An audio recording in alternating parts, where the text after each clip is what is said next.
wanna see good news. You don't see on regular TV.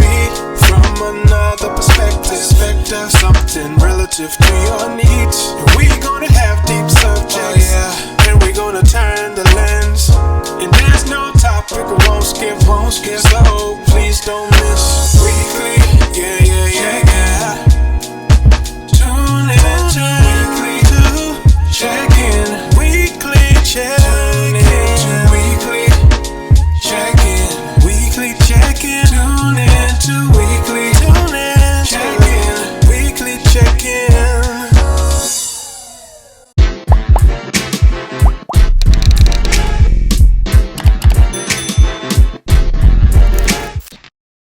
Black Lives Matter movement.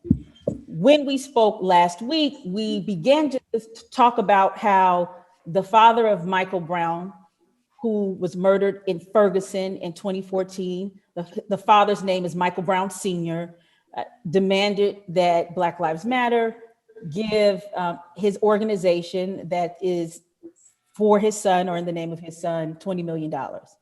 And we began to talk about some of the criticisms about Black Lives Matter. But since then, there's been a lot of information that has emerged. One of the major criticisms or people that have come out and I would say their criticisms have been made viral because there's been criticisms before, and specifically by parents of children who have been slain by officers or are in these highly politicized, racialized killings, is the mother of Tamir Rice, Samaria Rice, who after a Grammy performance last week, the Grammys, a Grammy performance that featured Tamika Mallory, who did it was like a Sister Soldier type. If you ever know a Sister Soldier, like a Sister Soldier-esque rap speech, challenging the powers that be, challenging Biden to do better. The mother came out and had a searing critique and basically called out Black Lives, women, key women in the head of Black Lives Matter, and as well as some of the counsel in Black Lives Matter. So Tamika Mallory, Benjamin Crump, counsel was the guy's name, Lee Merrit. Okay. And said that the women were clout chasers and the lawyers were ambulance chasers, and said that they in fact had been doing damage to what the parents were attempting to do as opposed to actually being an asset. There has been some responses and some back and forth between, so we're going to chop it up about that.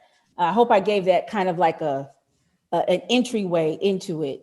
I don't even know where to start. There were I had so many questions written down. I was like, I don't know where to start, but I guess maybe the first question I want to ask is, what does this moment indicate in terms of not only just Black Lives Matter, but Black activists specifically that are advocating around this issue?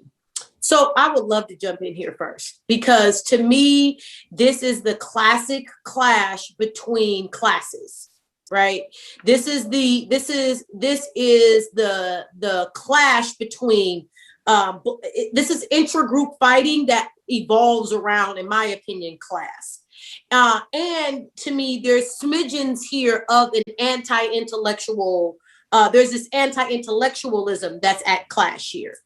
And I'm not here to say either one is right or wrong. I'm saying that this was predictable, and it's predictable because of the misalignment inside of these intragroups.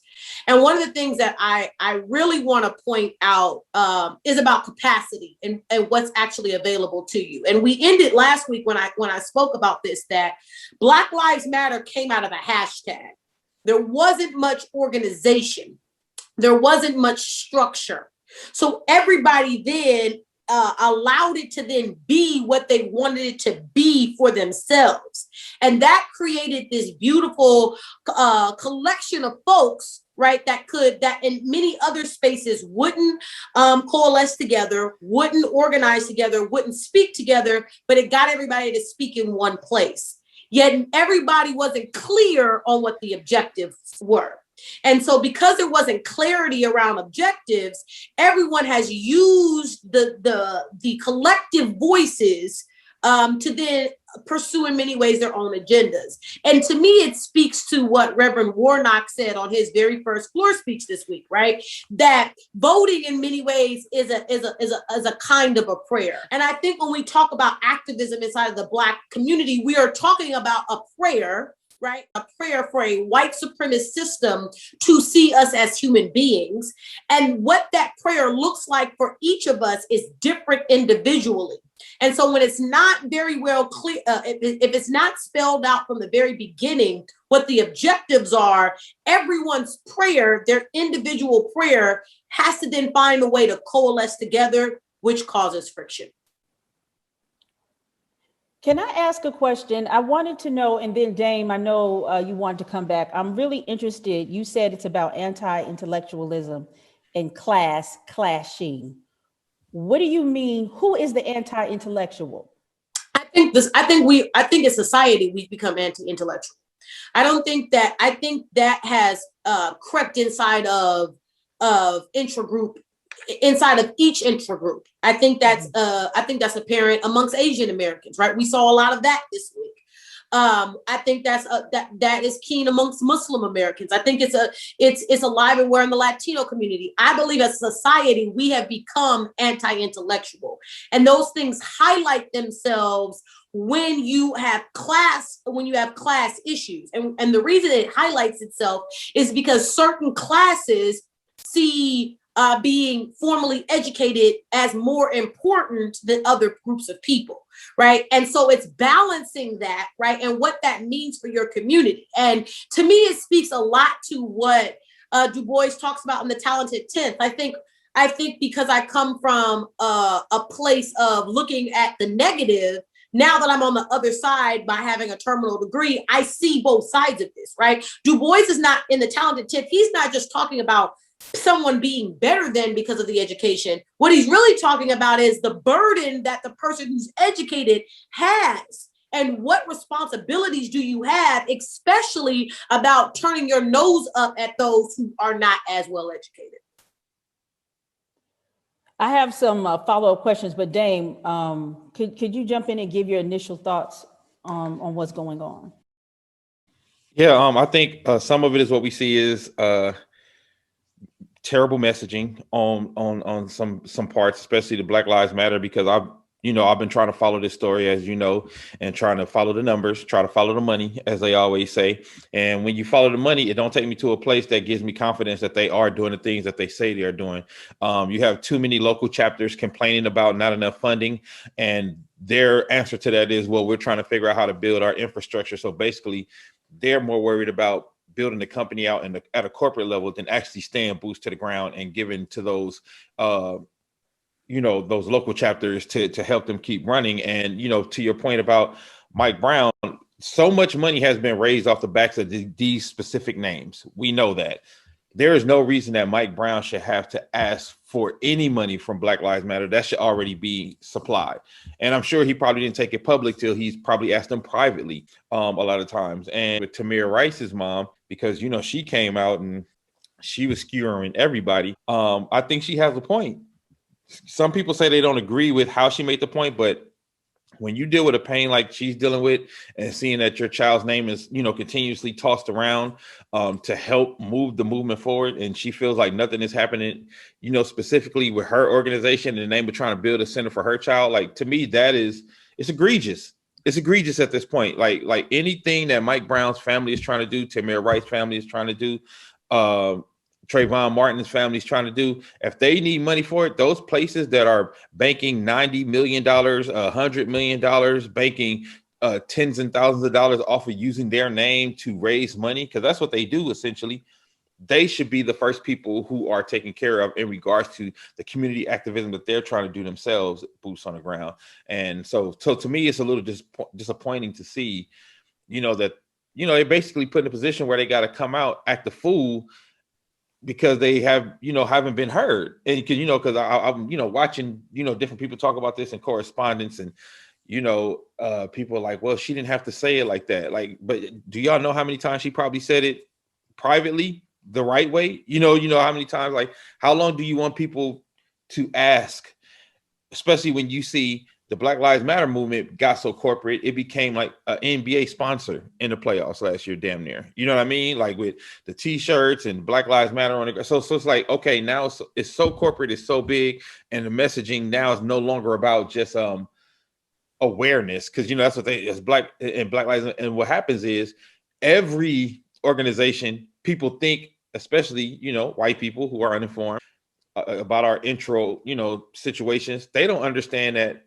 Until Freedom is one organization, Black Lives Matter is one organization, Mike Brown Jr.'s father is. So everybody was funneling everything to Black Lives Matter, probably figuring that they would disseminate the money to the people that it need to to go to, and it doesn't look like that's happening. And or not thinking they were going to disseminate the money, right? It could be a strategic ploy, right, to in many ways cripple the movement by placing all the money in one place. This again goes to what to me a classic class problem, right? And I remember when it was highlighted for me when I really understood it, where there's this English family of the last 5 or 10 years where they were debating if the oldest son was going to get everything in the estate. And the older brother, I remember him coming on saying that it makes no sense to take this $20 million and diffuse it over 4 of us versus me having the entire 20 million, because I can leverage 20 million better than I can leverage 4 or 5 million individually, right? And so that was the mindset. Now, that level of mindset is different depending on where you grew up, how you grew up, what level of formal education that you have, right? Are you formally educated when it comes to business and investments and divestments and depreciating assets and all of these types of things? If you don't have that as a basic knowledge, or if that's not something that you even find to be important, your objectives for that money are going to be very different than someone who has that type of training. So for me, my idea of all the money going in one place may not have been the idea that it's going to then funnel to other places. It may have been the exact idea of putting the money in this one place to allow a certain set of voices to control this by alienating other people that I don't want to deal with, right? White corporate structures prefer to deal with those of us that are formally educated. So these other families that are not formally educated, here's a way that I can strategically cut them out of the pie. I can funnel all the money into one place, create a centralized unit that I can deal with, that I can maneuver, versus having to deal then with these smaller entities that are not going to have the same objectives as I do. So in my opinion, I'm gonna tell you why. If that's the thinking, if that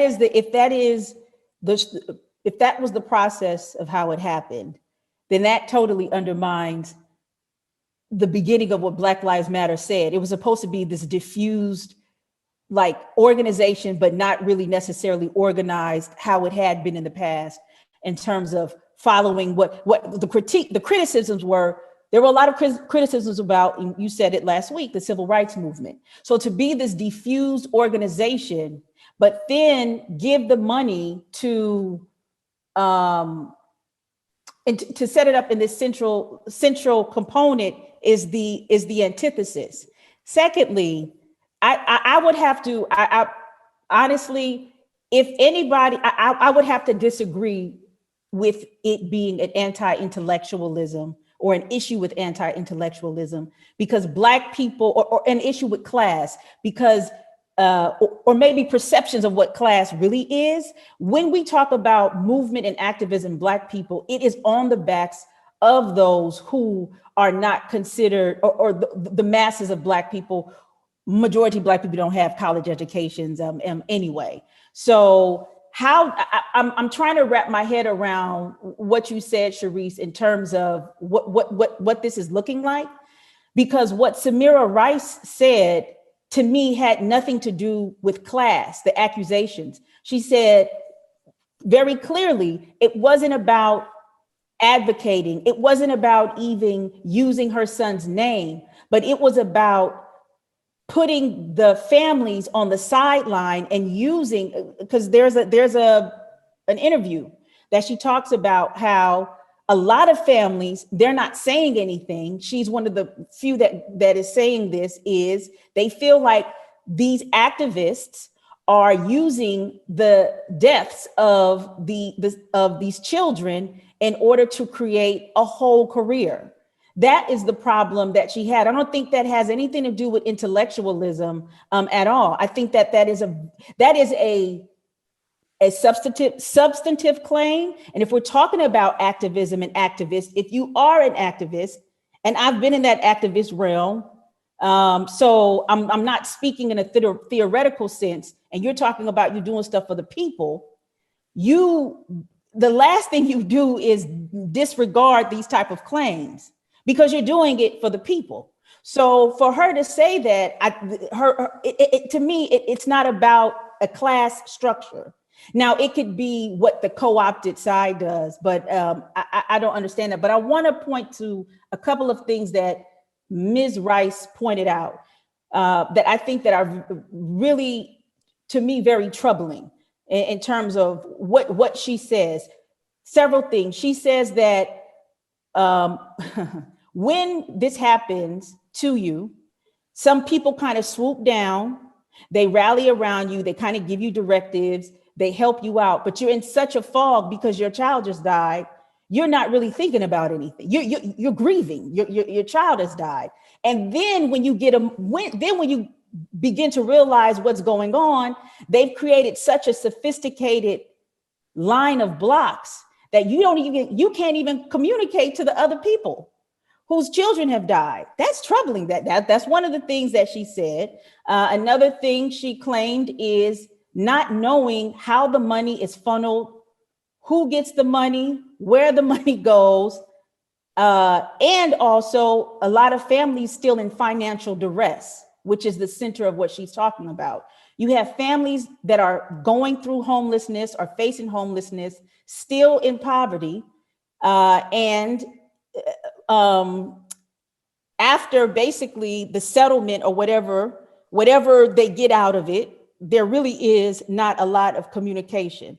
Another thing in this interview that I heard, because it was not also Miss Rice, but it was Lisa Simpson, who was the mother of a man, Richard Risher, who died in Los Angeles. She said something like, after the funeral, they drop you, right? So these things are very, very troubling. And what even made it more troubling for me and looking to see exactly, well, how are these activists going to respond? I'll tell you some of the ones that I saw. Shaun King and Melina Abdullah. Shaun King, Melina Abdullah's Black Lives Matter Los Angeles, and Shaun King has this Real Justice PAC, and Shaun King has been dinged quite a few times of where's the money that you raised. Said something like, anybody who's publicly challenging what we do is either gullible or ignorant, or it's like some kind of informant or working for the enemy. That's not an activist answer. Not what I know. An activist would not say to somebody whose child was killed, like, yo, like that just blew my mind, right? That blew my mind right there. And I haven't seen a formal response by Crump. I have not seen the video that Tamika Mallory and my son put out, but I'm still kind of waiting for the empathy and the sympathy to say, you know what, Miss Rice, I know you're hurting. I would like to have a sit down conversation with you so we could talk it out. I haven't heard that. Like, that's troubling to me. But I have seen people repost these messages about when the devil comes into the room and you reject them and all this other. I was like, yo, you didn't have a kid that died. Like, and another, last, I know I might be rambling, but another thing that Miss Rice said, and this was in June, an article came out, and she had to take a copyright out on her son and begin to block people from using her son's image and name in artistic work, because she was like, I'm still traumatized. I don't get grieving counseling, right? So like my son's image is being distributed and cycled, and it's traumatizing me, and I have to put a stop. Where are the Black Lives Matter people to say, yo, look, You know what I'm saying? So I know that was a long-winded, but these are the things I think that are yet to be addressed, and they need to be addressed. Yeah. I think that's one of the things that I took issue with is, I went to Tamika Mallory's Instagram like days after and was trying to find that message, trying to find that empathy, or even try to find some acknowledgement of what happened. And she didn't say anything for like 2 or 3 days. You know what I mean? And she and the thing she was posting in lieu of talking about this, like, you're on the front line and you're in the middle of the discussion and you're posting like reposting videos of you in the club dancing. Like that shit, that was wild to me. You know what I mean? Like you posting the Grammys after parties and stuff when you know what's happening. And I'm not talking about that night. I'm talking about days later. She's still posting stuff from like, and I was like, okay, let me see. Cause again, I'm trying to step back and look at everything from, a more panoramic view. And then when I watched the video that my son made, and, my son made some good points. He said, a lot of people want to lump us in with Black Lives Matter. We don't have the same war chest as Black Lives Matter. People think we the same. He said it's not. He said Black Lives Matter is the chant, but because it's the chant, everyone doesn't fall under that banner, which I understood. But then again, to your point, Kaya, that message of, well, let's sit down and figure out how to try to make sure we all on the same page. I have not heard that one time yet. I have not heard, let's figure out how to get on the same page with the parents of the people who we're supposedly fighting for. And, that is troubling in my opinion. And people are still unclear what the hell is Black Lives Matter? Like, who is Black Lives Matter? That's my overarching point. Like, you're highlighting things that I think that are absolutely valid, but those things are valid if they clearly stated that that's what they were organized to do.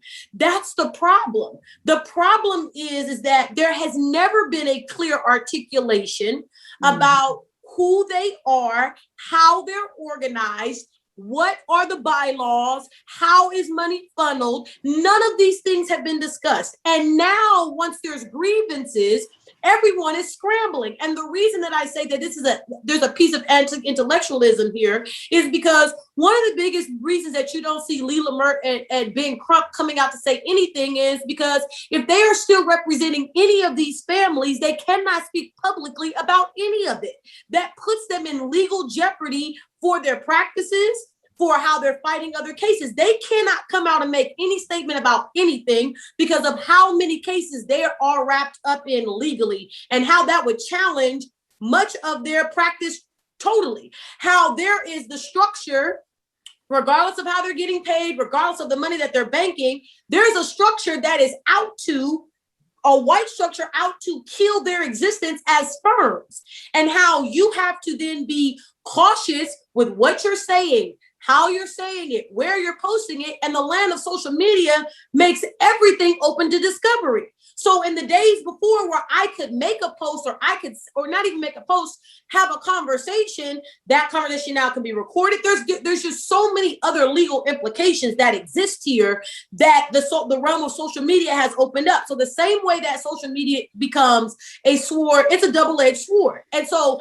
I'm not saying there's any right or wrong. I'm not saying that Ben Crump and them are not wrong. And I'm not saying that Tamika Mallory is right or wrong, or that Tamir Rice's mother is right or wrong. I'm saying that the implications are far larger. And when you are someone that is educated, that has things to lose because of how you structured your life around you gaining a certain education with a certain set of skills, you are then looking to protect that. And what that looks like and how you go about protecting that may not always align with what the objectives are. And so to me, the bigger problem is Black Lives Matter never articulated exactly who they were, what they were, and how they were going to go about doing it. And so now, to me, it's not surprising that the white structure has gone in and done what they always do, split us up, and found legitimate ways to split us up. To me, that's the tragedy. To me, the idea is that this did not have to happen. We have allowed it to happen because we weren't clear. And because we weren't clear, now we have a mess on our hands. And there's really no real answer about how to fix this in such a way that we get back to a level of harmony. Well, there could only be a breach when there was already weak spots, right? So which I know what you were saying is that the lack of clarity. But I think there was more than a lack of clarity. People have been, as you said last week, have been asking for years, right? Where is this system of accountability? If you are doing a movement and this movement is based on social justice and civil rights, who are your council of elders? Who do you go to? It's just not suing people for money, right? Which is what people are saying, which is what Lisa Simpson said. Like, I may get a couple of bucks, but my son is not here and this system still exists. We have been saying for years that this is not working. So even if the Crump and what's the Leland you said? Lee Merrit. Lee Merrit. Excuse me, Lee Merrit. To me, that's hiding behind this legalese. You have enough money and enough connections in the publicity world to at least give some type of statement that can be drafted that does not harm any of the cases. You can totally do that. Now, what? Yes, you can. Now, what you can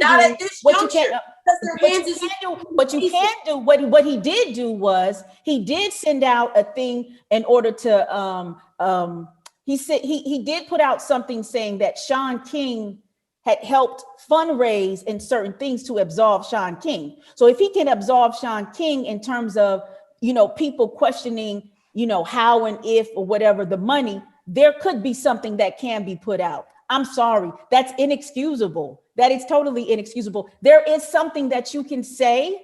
There is something, even if you just say, I'm sorry, I would like to talk about this in private, something. You can't just say, oh, well, because of the legality. Right, but we don't know if that hasn't been said. We don't know if that hasn't been said. Just because it hasn't been said for us, right? But if this is really about them and it's been said to them and we don't know about it, and I'm not saying they have said it. I'm just saying that we are now expecting them to publicly act because someone else publicly acts, and that's putting a lot of onus on a set of people. You don't know what's been done. Well, that's the job they signed up for. That is, if you have a public killing and you go public saying that you represent the people, then publicly you must respond. That is what they signed up for. And that's what I'm tripping about these activists. Activist work, it's a very public, thankless, hard job with a lot of criticism. That's what you signed up for. So like for right, me. And they're taking the criticism. They're not. You haven't heard Ben Crump come out and say, you haven't heard them say anything. It's been radio silence to the point that they are absorbing the criticism. They are not denying it. They're not pushing it back. They may not be responding as fast as you would like, but they are not walking back away from it saying, my hands are up, I didn't do anything. They're not doing that either. They may not be responding. They haven't been responding properly for years. People have been asking them. There's been the criticism about you're getting these settlements, right? You're getting these settlements, which are settled before it makes trial, but there isn't anything in terms of the Trayvon Martin case was not settled before it went trial.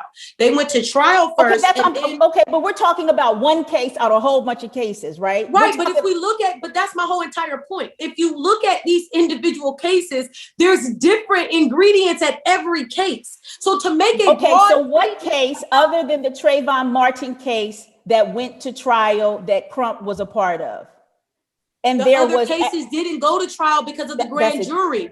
Because they used grand jury proceedings. They did not use grand jury proceedings with Trayvon Martin. So my point to you is that legally they learned. So the first one, yes, George Zimmerman got acquitted, but they did not use a grand jury. These other cases, if you start looking and picking them apart, they use grand juries where everything is secret. So if everything is secret on the inside, what leverage do I have as a lawyer then to expose certain things? There's different ingredients. I'm not saying he's right by not making a statement. Right. That's not what I'm saying. This is the thing.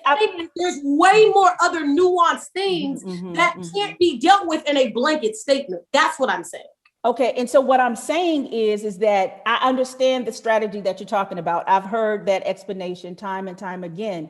But the point remains that there must be, if these cases are fueled, these cases do not, even though these cases have distinctions and they have these individual characteristics about them, they are on the platform of Black Lives Matter. So you have a whole quote unquote movement that is being pushed in the public. And even though you have these distinctions that go on, what are the conversations or the strategies that are being made in order to push some level of social justice more to be passed? That is but Ben Crump and Lee Merrit don't represent. No. That is a legitimate ask and criticism against the council. But Ben Crump and Lee Merrit do not represent Black Lives Matter. They are not the lawyers for Black Lives Matter. I'm not saying that they're the lawyers of Black Lives Matter. That's not my point. My point is, though, but they surely do use the energy.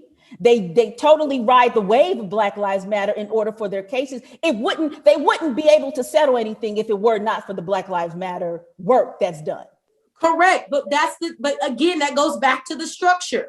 When you don't have a structure, then, and there's a structure that already exists in which you are representing people in, there has to be some level of synergy there. If there was never anything discussed, then co-optation is inevitable. So because, in my opinion, Lee Merrit and put it like this, when Al Sharpton's group comes in, he has a lawyer. He has his lawyers go talk to your lawyers.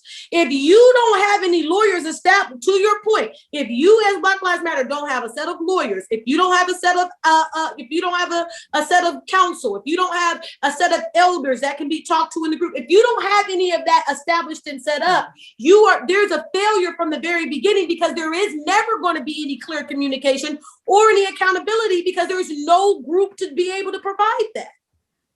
But I think, so for me, I think I see both of the sides of the argument that you guys are making, but I feel like one, Lee Merrit and Ben Crump, they are actually very good at PR as well. They are very good at public relations and news conferences. So while I understand what you're saying, Dr. Cherise, about not being able to talk about Ben things Crump because is good at news conferences. The boy can't speak well, but that's a whole. He doesn't. He's not a good public. Well, I'm not saying say that he's good at public relations. I wouldn't give him that. But go ahead.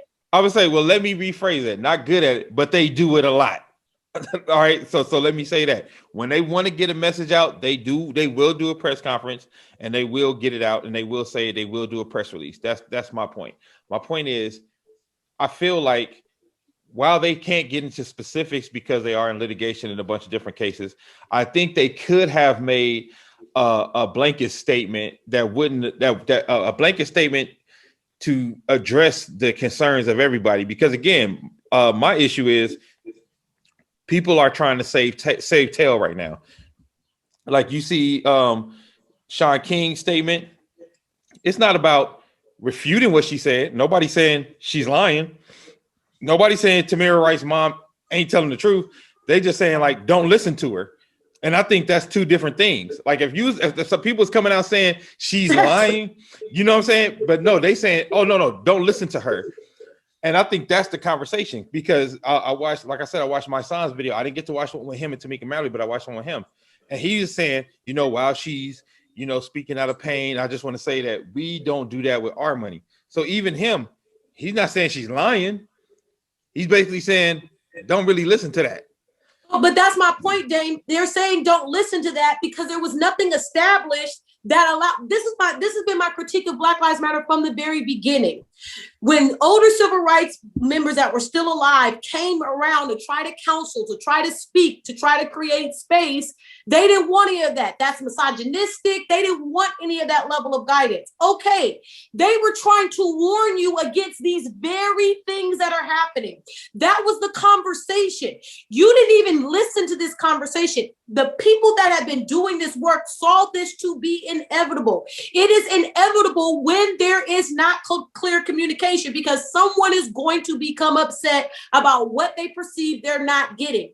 What I'm saying to you is that no one is ever going to feel like they got what they deserve in these types of situations until it is very clear about this is what I'm going to provide and this is what we expect the benefit to be. There was never those types of conversations. So to me, this is the inevitable because you have two systems or two or three systems at work here. And if the three systems don't come together to decide, here is where the three circles meet and where we can actually get something. And once that is achieved, this is what you'll get out of it. It's always going to be unclear. This is, again, the reason why Ben Crump, again, if we go back to, you have to remember, Ben Crump didn't step on the scene until the Trayvon Martin situation. And it went to trial. After that, that legally informed them about how to go about it. That's when you start seeing a push of press releases, right? Because they then learned this is the way that we are able to put pressure on the system, right? All of these things, if you go and chronicle of this from the very first Black Lives Matter tweet, from the Trayvon Martin case and the acquittal of George Zimmerman, and chronologically go through it, I guess from a political mind, you can see the pieces, you can see the system at work, and you can see what the inevitable conclusion is going to be, because there's going to be a money grab. And then once there's the money grab, someone's going to feel like they didn't get what they're deserving of. It's not unusual. What would the civil rights people teach the Black Lives Matter? Because civil rights was co-opted through and through and through. There hasn't, right? So what is it that somebody could tell them? I'm really interested. Like there's a lot of, so for instance, in the nonprofit that I've started, right, I reached out to a lot of older counsel, and one of the biggest things that they say to you when you starting work that is in this vein is make sure you get legal counsel.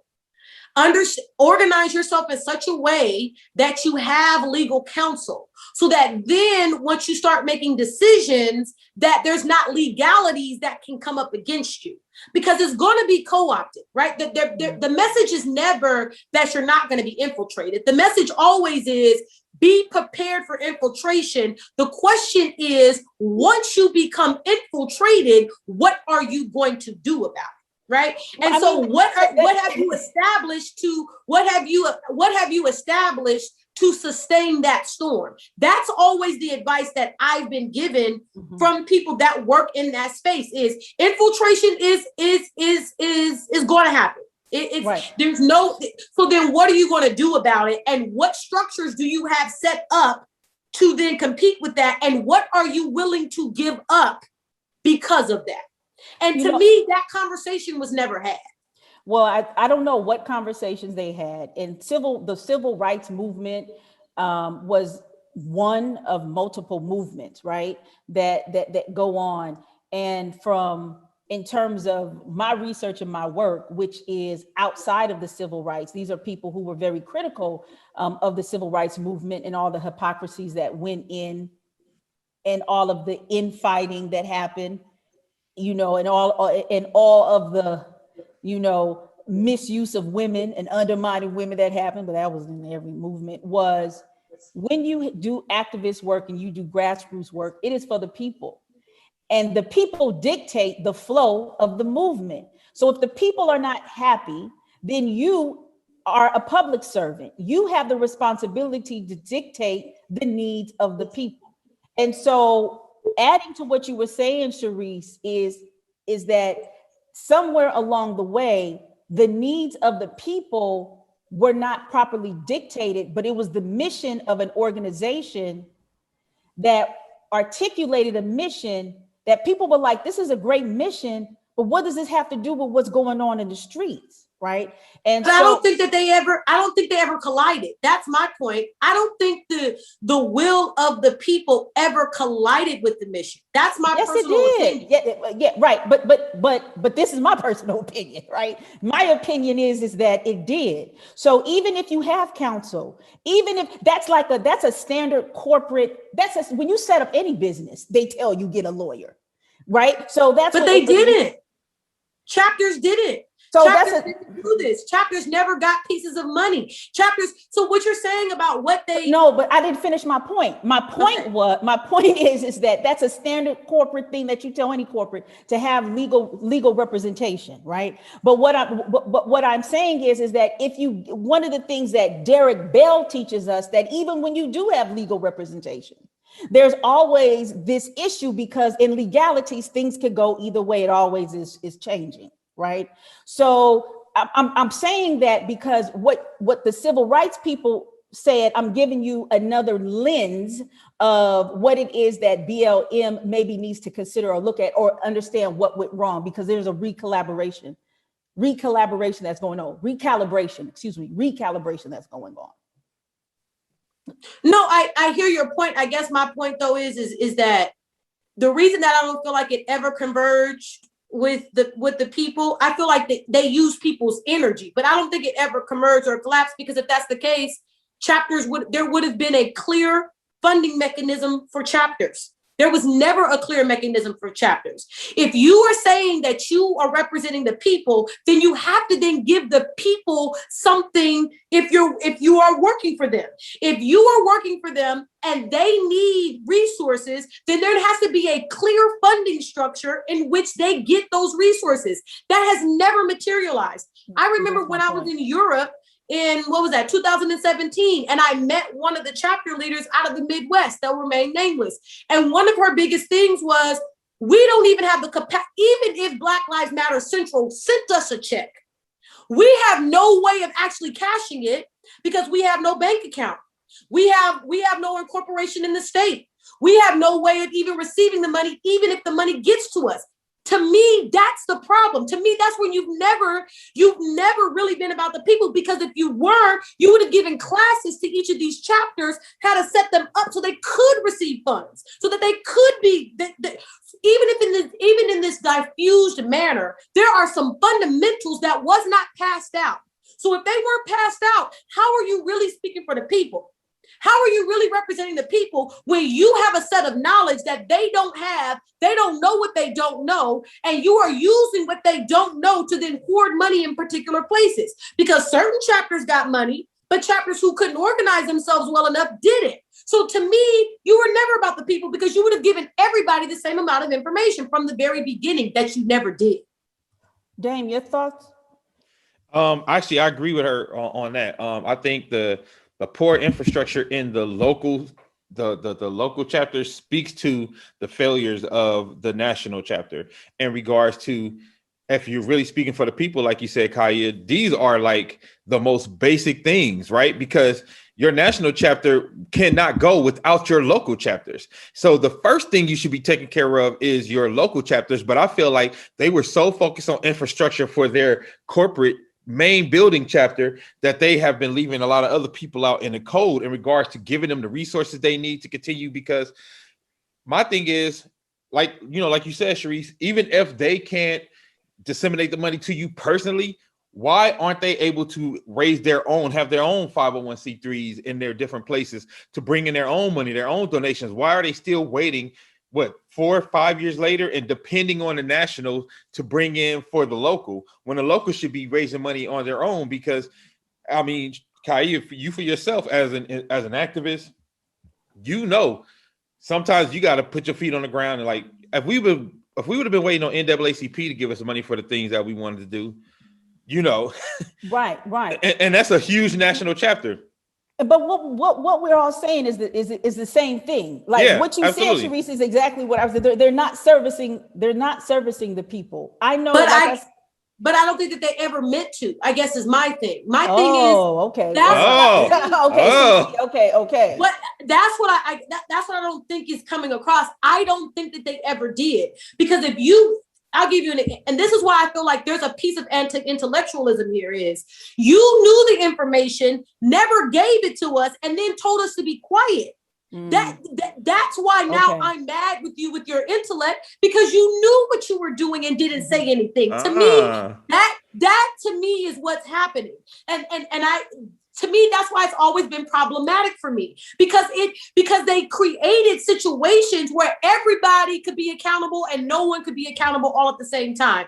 Now we're looking at Shaun King. Now we're looking at Ben Crump. Now we're looking at Lee. When the reality is you set up an organization in theory that was so free flowing that everybody could come in, but then there's no boundaries for how things are set up. So you are literally setting up a chapter or allowing a chapter to walk around with your name on it without any level of infrastructure. And you haven't come in and said, listen, you need to have this, and this. I'll give you an example. And I know this is a horrible example because it's very corporatized, but you don't go to McDonald's and see one thing on the menu at this McDonald's and something totally different at the next McDonald's. That's not how it works. If you are going to be inside of Black Lives Matter, these are the fundamental things. You just said the first thing they tell you to do is get a lawyer. A lot of these chapters didn't have a lawyer.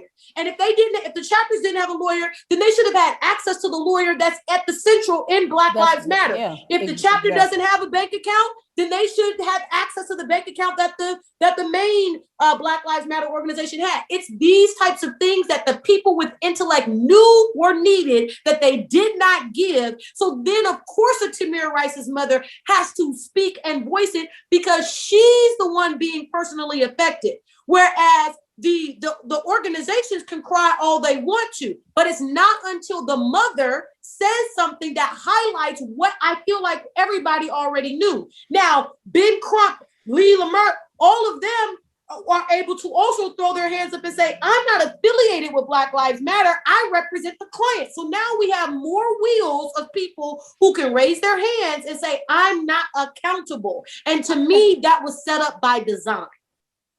And I want to say something on that. And then there were some numbers that we wanted to bring out that Dane, you said in the pre-show that I want to hear about. So they raised $90 million. And it's probably more since that, came out, but they raised $90 million. They spent $8.4 million in expenses, which could be any damn thing. Anything. You know what I mean? So $8.4 million in expenses, and they claim to have given $21 million to local chapters. So even if they did, let's say best case scenario, they actually did give $21 million to local chapters, they still sitting with a balance of $60 million in a war chest in a time that there shouldn't be $60 million. If you want to have money to run off of, let's say you want to have an overhead of $20 million, that's fine. But you have $60 million, and while you have $60 million sitting, you have Mike Brown's dad not able to do the things that he wants to do. You have Tamir Rice's mom not able to do the things that she want to do. You have some of the mothers of these people who were killed that were running for office. That money should have been behind them in regards to them running for office. And I just read literally while we were on the air that Lee Merrit is running for Texas Attorney General. So that could be why y'all haven't heard nothing from him as well, because he's about to have to be in damage control mode if he's actually running for that office. So for me, you got places like, they raised $90 million, and the people who they raised the money off the backs of isn't receiving the funding to do what they want to do, while they have a balance of $60 million. And that $60 million should have at least went to some kind of PAC for political power even. But like all the basic things that the three of us on this phone call know what need to be done or could have been done to move the movement forward is not being done. But that's my point, Dane. Like, there were people who came in and told them what needed to be done to do this successfully. There were people that told them, you're going to be co-opted. There are people that told them, this is how you build an organization and this is how you need to structure it so that you won't get in trouble tax-wise. There were people that came around and said these things, and they did not listen. They did not listen. They did not build out an infrastructure. They did not funnel this money. They did not teach people about where to put this money so it couldn't be taxed. There's all of these other legalities that were involved in this, Dame. And to me, from the very beginning, they showed no capacity of wanting to teach that. And if you don't want to teach that, to me, that speaks to where your mind really is on this. Because if your mind is really for the people, then there should have been mechanisms to get these people money. There's no reason that let's also say, I raised 90 million, but that 90 million that I raised, is it all liquid? Was some of that 90 million a deal over here for me to do this and in exchange for this, right? Because raising 90 million doesn't mean all the cash was liquid. I mean, doesn't mean all of the fundraising was liquid. There could have been some assets that were attached. It's all of those types of pieces that people that came before them tried to have conversations with them about, and they rebuffed said conversations. And the way that I feel about it is they rebuffed said conversations so that there could be this fog of unaccountability when everything hit the fan. So I kind of want to unpack some stuff. Like, I think there are some critical questions that still need to be answered. If we can answer them, totally fine. Because this fog that you talk about, the public, we're still trying to wrap our heads around everything. When we say them in Black Lives Matter, when you say them in Black Lives Matter and that they didn't want to do it, are you talking about the 3 initial founders? I'm talking about the 3 initial, when I talk about them, I'm talking about the 3 initial founders who, in my true belief of them, because I've met 2 of them, is that they did not have the capacity to even understand what many people were bringing to them.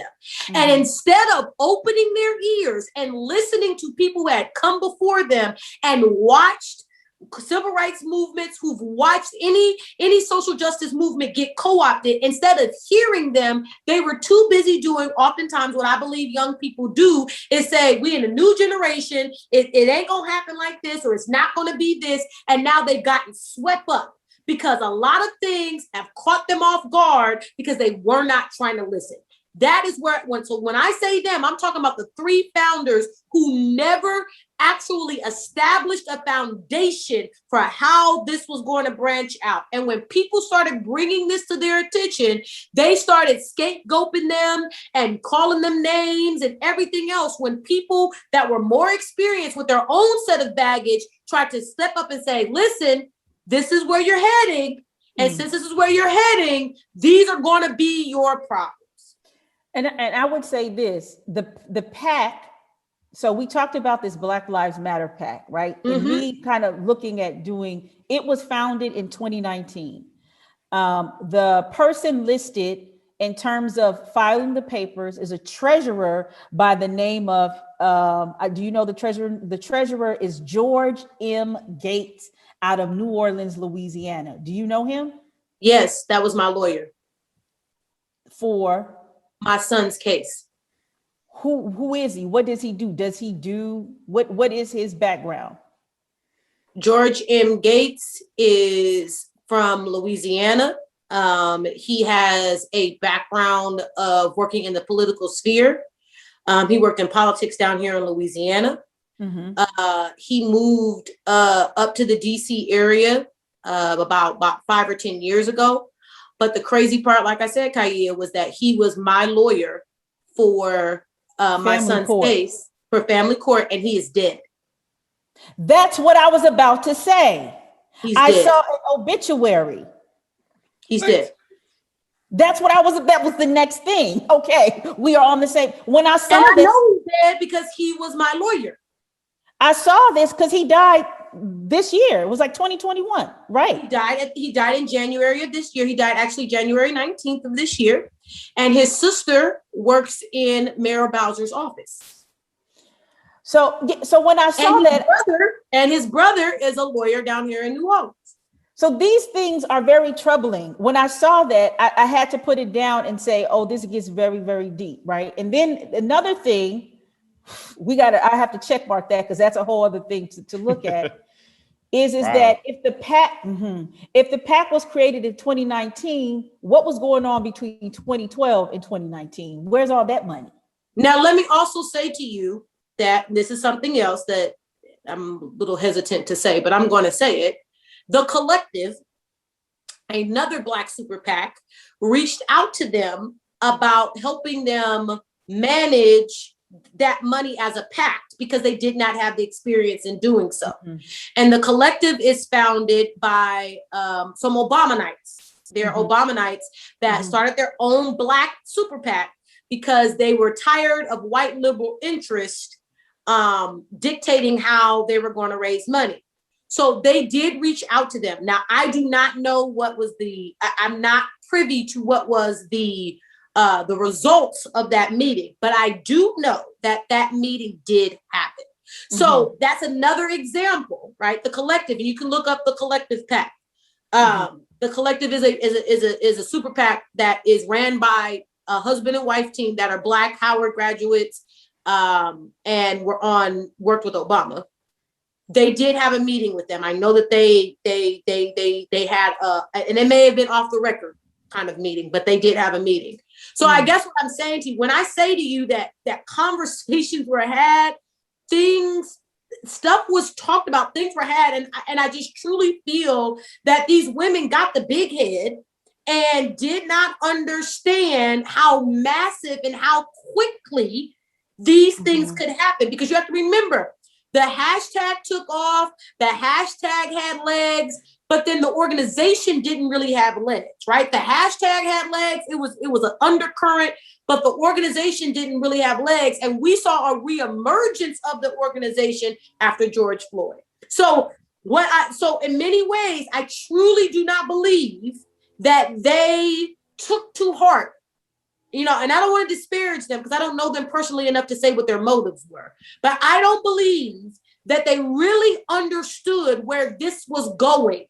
So they rebuffed everybody that tried to give them binoculars to look into the future for what could be possible and how quickly it could happen. I just don't believe that they listened to the foresight of what could be possible. Right. So that point is really good, which segues into 2012 to 2019, in terms of what are the things that happened to why we at this point now. So there were, from what I read, there's been over $2 billion in the name of Black Lives Matter that has been raised. Of course, it doesn't go, most of that is not going to, the three founders of BLM. But what does happen in the course of that, one of the things Miss Rice says, Tamir Rice's mother says, that she knows for a fact a lot of the local chapters in BLM have disbanded because of the exact same thing you were talking about, Sharice. Lack of funds, disorganization, and even some kind of being bullied out of, the formations too, as well, which goes to this 2012 to 2019, when people came out to criticize, because there have been a lot of people to come out and talk about BLM.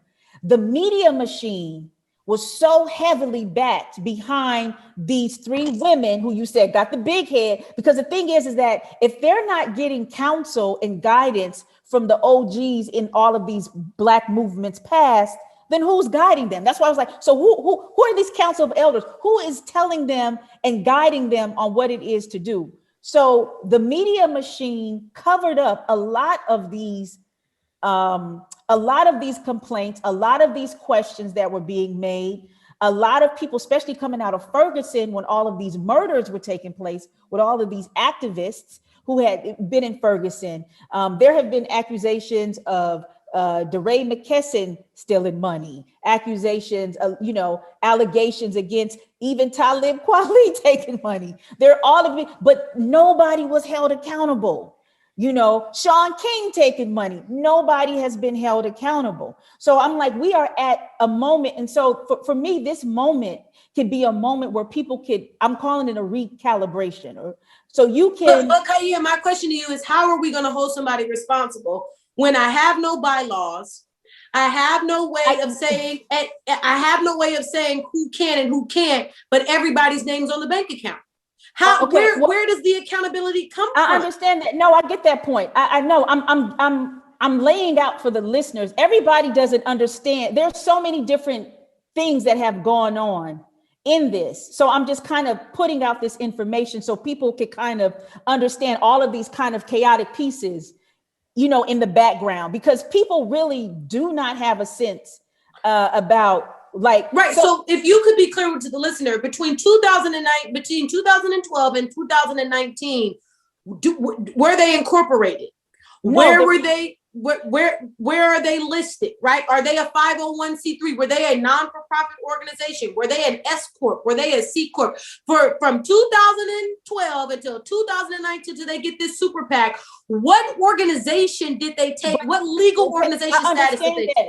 So, Sharice, I understand that the legal part, but all organizations and movements in our history of activism were not 501c3. No, I'm not saying that they were, but I'm saying what were they? That's my question. I don't know. That's the thing. I don't know. I don't know. Right. And so my point is that if on paper there's no paperwork, right, and all of this money's flying somewhere and we don't know who's holding you accountable, even what is the accountability, even after the PAC has been formed, that still is part of the problem, right, that we're talking about. So that's why I'm like, this moment is very significant. And this is the thing, like I said in the beginning, I applaud anybody that does activist work, like, and they're doing it for, the upliftment. And activist work comes in many forms. I think that's one of the, I would say this. So the BLM sisters were millennials, right? I'm in Generation X.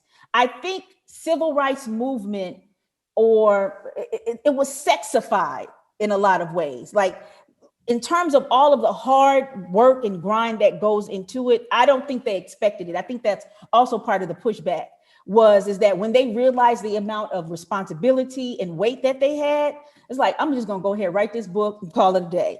But what I'm saying is, let me get back to my point is that we are at a moment where we must sit down and we must think about how we are going to move forward. So part of my conversation in this is knowing all of these different pieces.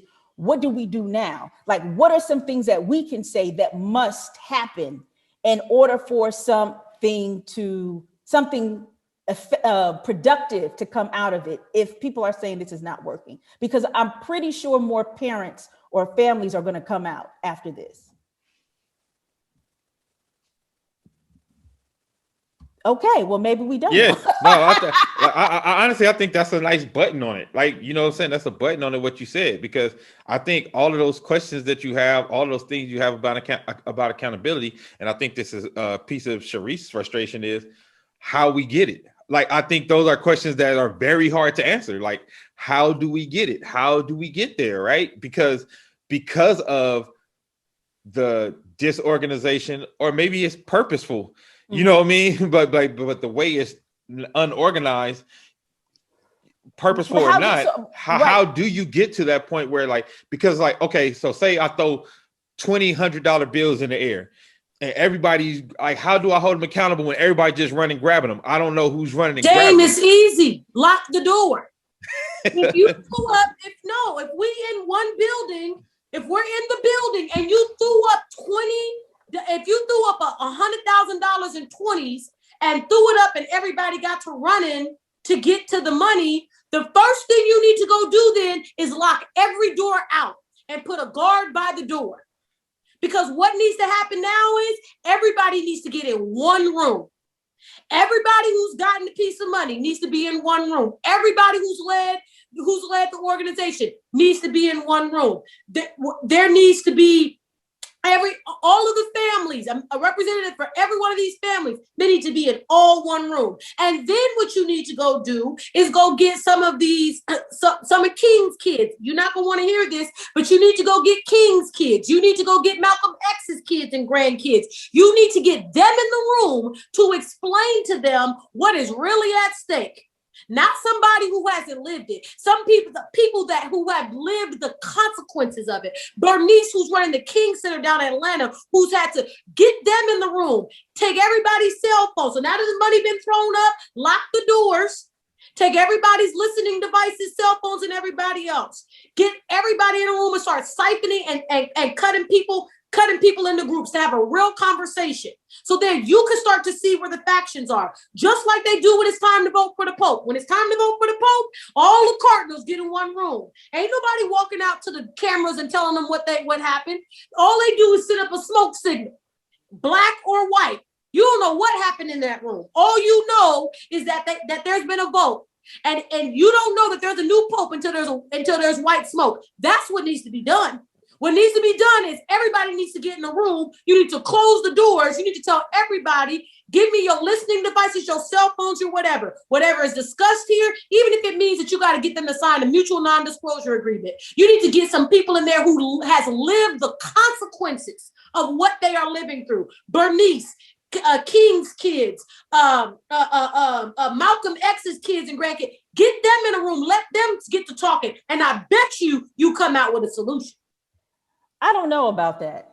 I don't know. I think it is it's a necessary thing that needs to happen with every movement. Every movement needs to have it, but I don't know if that will be would be the full answer. Because I'm saying that because one of the issues or weaknesses or things that we did learn in the movement is that a lot of people who did the work and did movement stuff, not a lot, but significant people, you will never see them in the room or their children in the room. We often rely on these big names as King and Malcolm, but what about the woman who fried the damn chicken, who did the fundraisers? Where they at, right?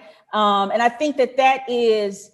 But they're not the ones that are disconcerted, though. They're not the ones who have the platform to then erode everything. I'm not saying that they're not important. Okay, I'm saying that you got to get everybody on the same page, singing on the same sheet of music. And those people are the ones that have the influence. If the girl who fried the chicken stepped up tomorrow and said it, it's not going to mean the same thing as Tamir Rice's mother saying it. That's the reason we're having a conversation right now. Well, that's the problem. See, that's the problem, that line of thinking, though. And that's my point. My point is that those the civil rights movement would not have been funded if it would not have been for those women who fried that chicken, made that pound cake, and slang them collard greens. It wouldn't pop like that. So who is the woman who mobilized these women? Where is she at? Where are her people? Right. But so that's what I'm saying needs to get into the room. I'm saying the leaders have to have a conversation, and then the leaders have to then go back to I agree. There's nothing. I don't disagree with that. I'm saying that has to happen, but I don't think that that's the answer for where we are, like the sole answer. I think there's other things that need to be in place, and other than getting people in the room to have a conversation and do strategy work. We are so. I don't mean strategy work. I mean establishing an organization about how we're going to move forward. I don't mean just strategy work. Okay. There's a whole. I understand that. You don't have an organization. Part of forming an organization is strategy, right? We're not saying anything that's different. All I'm saying is that in addition to, Sharice, what you said, there needs to be other things at play, right? And you get that. Right. But to me, there's no strategy that can be talked right now. We have to have a conversation about how we organize this. Strategy can come after we are very clear about who's on the board. What type of organization are we going to be? What are the funding streams? If the money comes here, to me, But Sharice, that's all part of strategy. Who's on the board? I don't see that as strategy. To me, that's not strategy. That is part of strategy. To me, that's not strategy. That's establishing administration. The establishment of administration and then how the administration moves. To me, those are two separate things. What the administration is and how the administration moves are two different things. To me, how the administration moves is strategy. We don't even have an administration. So who serves on the board and who leads is part of the strategy. They just didn't throw King up there. King served as the leader. It was a strategic move. Rosa Parks, she did that. It was a strategic move. Everything is about strategy. Everything is about how you pick. Everything is about strategy. And that's what we don't have to agree there, but I see administration to be separate from strategy. You have to know who your players are before you can. Now, who you choose to be in that be a player can be strategic. I'm not saying that, but that is not strategy, right? When I go write a strategic plan, I'm writing a strategic plan based upon who's already with me and who I project to see with me for the next 3 to 5 years. I'm not saying to me, and who I decide to put in that place may be strategic, but that to me is not strategy. Strategy is the actual movements, not who we put in the positions. That's not strategy. That's just being strategic. So I think that this is like what we just did. we ain't even in the damn org BLM. And you see, we going back and forth. So you know it's going to be a rumble in the jungle, Vaseline and earrings flying up in there. But definitely there needs to be some conversations. There needs to be, I don't know what the direction is going to be, but how they're moving now is going to have to shift and change, or it will be totally. One thing I want to say before we co-opted. go. One thing I want to say before we move on topics is that I'll never forget, I worked for a nonprofit in Washington, D.C. around the DACA issue. And I think I've told you this story before, Kaya. And the coming in the room. Mm-hmm. Yeah. And they, and I being Black and from the Bay Area, were exposed to a lot of people from Latinx descent, right? Lots of them, different types. And so, but they may have beefs against each other, but they keep them very insular. You don't really hear them out in the community. And so when I was privy to this meeting, right, it shocked me how much they disagree with each other. Right? Like it was very eye-opening for me that Guatemalans didn't like Mexicans or El Salvadorians didn't like Mexicans. I mean, it was just mind-blowing to me for me to be exposed to this type of infighting. But one thing I respected was when Dolores Huerta showed up in that room, it got shut down. People came to a place of being reconciled about whatever. They still may be mad about whatever. But after that meeting, it was a long meeting. They were there for about 4 or 5 hours. Once they came out and it was time to go to, those steps to SCOTUS, all inner fighting stayed inside that building. And to me, that's what makes us different, is that we have a hard time of leaving the Vaseline and the earrings in the meeting. We take it outside the meeting, and then it has all of these other implications. Yeah, that's a whole other response to talk about that. I mean, because I know for a fact women who were in the Black Panther Party who went into prisons and got experimented on, and know a whole bunch of people got experimented on. So I think part of the internal fighting is we are so disrupted. We've been so disrupted. Like we're target number one when it comes to organization. J. Edgar Hoover did not say the Latino, you know what I'm saying, Messiah, not the Asian Messiah, to take out the Black Messiah. No, exactly. You know what I'm saying? So that I'm not saying we don't have reason to be disrupted. I'm just saying that disruption shows up every generation, and we have to then deal with it every generation. And instead of us listening to previous generations about that level of disruption, each new generation keeps claiming that they don't have the same level of disruption. And I think that's our Achilles heel. Yeah, that is definitely, and the reason why I said what I said is because often I think when people talk about what happened to Black people, it is from a pathological perspective. Like we just can never get our shit together because that's not it. You're right. We've been messed up and we always going to be messed up. I hear some of these conversations. People think that Black people never had Black businesses, Black communities, Black anything, not any type of infrastructure. And so that's why I had to say that, because a lot of people might be interpreting as such. I think this is an ongoing conversation that needs to be had. And I just want to say, for the record, I did reach out to Miss Rice, Tamir Rice's mother. I reached out to Michael Brown Sr. I also reached out to Tamika Mallory for a statement. I'm going to, or to come on the show and talk with us, and reach out to some more people so we can have conversations.